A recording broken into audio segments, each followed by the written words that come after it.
Hi friends, welcome to Sriram cookings and vlogs. ఈరోజైతే మా special afternoon లంచ్లోకి అయితే రాగి సంగటి వేసిన పచ్చడి అండి. సో చాలా రోజుల నుంచి అయితే ఈ రెండు కాంబినేషన్లు తినాలనిపిస్తుంది అనమాట. సో ఇంకా రాగి సంగటి అంటే వేడివేడిగా ఉంటేనే బాగుంటుంది కాబట్టి ఇంకా సెలవు పెట్టినప్పుడు చేసుకుందాంలే అని గుమ్మగా అయిపోయాను అనమాట. సో ఈరోజు అయితే షాప్కి సెలవు పెట్టాను, అందువల్ల ఆఫ్టర్నూన్ లంచ్లోకి అయితే రాగి సంగటి పల్లీ చట్నీ అయితే చేశాను.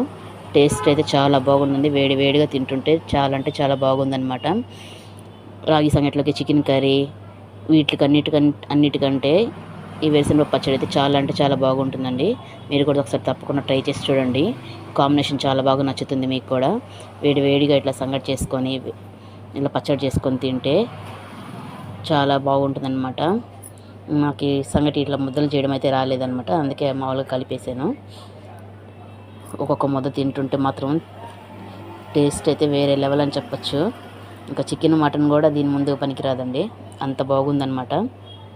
ఇందులో పచ్చడిలోకి ఉప్పు మిరపకాయలు, చల్ల మిరపకాయలు అంటారు కదా, అవి కూడా పోపులో వేసానండి. అవి కూడా మధ్య మధ్యలో నంచుకుంటూ తినడానికి టేస్ట్గా అయితే చాలా బాగుంటుంది అనమాట.